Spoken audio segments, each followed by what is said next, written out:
Hola, bona tarda. Bona tarda. Com es diu la vostra entitat? Ens diem Associació de Teatre Desastres Can Gors. Molt bé. I com i quan va néixer aquesta entitat?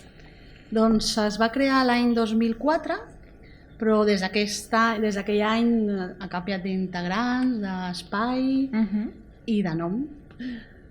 Al principi pertanyíem a la Casa de Granada de Barberà, però després vam tenir la necessitat de tenir un espai nou amb horaris més amplis per assajar i un espai més adequat, i l'Associació de Veïns de Can Gors es va oferir a deixar-nos la seva seu a canvi de portar diverses activitats culturals que tenia l'associació, i vam arribar a aquest acord i des de llavors doncs, estem amb ells. Molt bé. I coneixeu alguna anècdota relacionada al naixement de l'entitat? Doncs no em sona cap. Amb el naixement, no, perquè com que hem variat tant de nom i de... Primer ens deien d'una manera, després d'una altra, així com a anècdota del nom, sempre potser el nom fa gràcia, no? El dir desastres, sou un desastre, porta això, no? Però ja està. Quina diríeu que és la vostra missió o el vostre objectiu? Bueno, nosaltres considerem que la cultura és molt important en una societat i el que a nosaltres ens agrada és principalment el teatre, i per tant considerem que és el nostre gra que aportem al gra de sorra, no?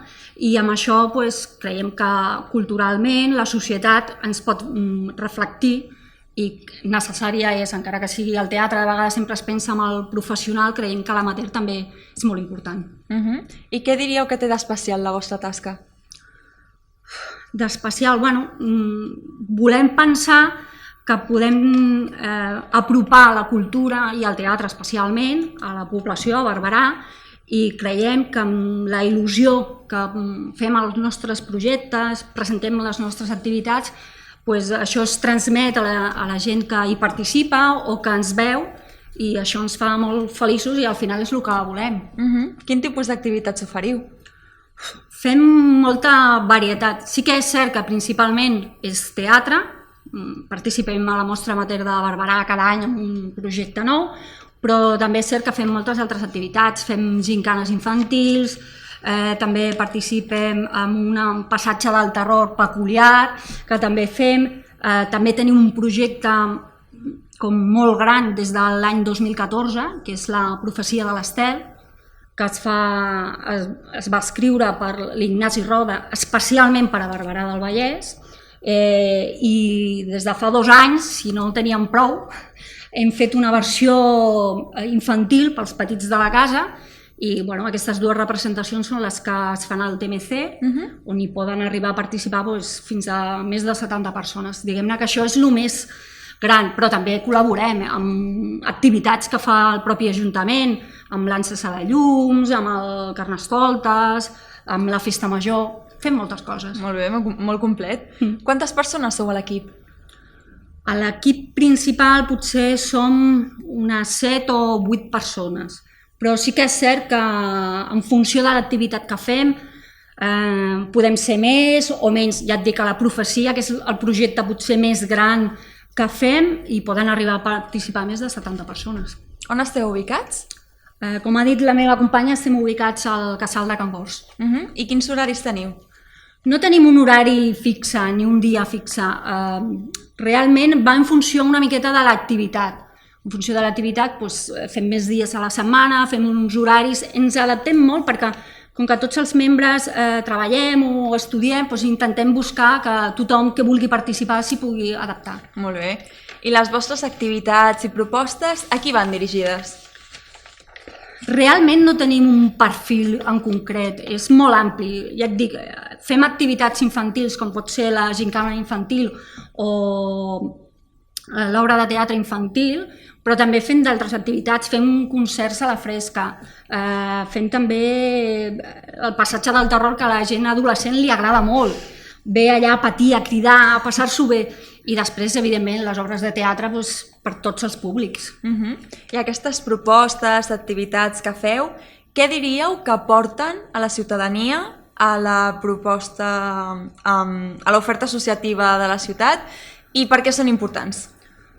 Creiem que el teixit associatiu és molt important i bàsic d'una població, I per la nostra part intentem transmetre aquesta passió que nosaltres tenim pel teatre, amb diferents activitats, però al final és poder mostrar a la població de Barberà tot un ventall de possibilitats que hi ha en aquesta ciutat, que no cal anar a Barcelona, potser per fer ball, veure música, veure una obra de teatre, que a Barberà també tens aquesta possibilitat de veure-ho i de participar-hi.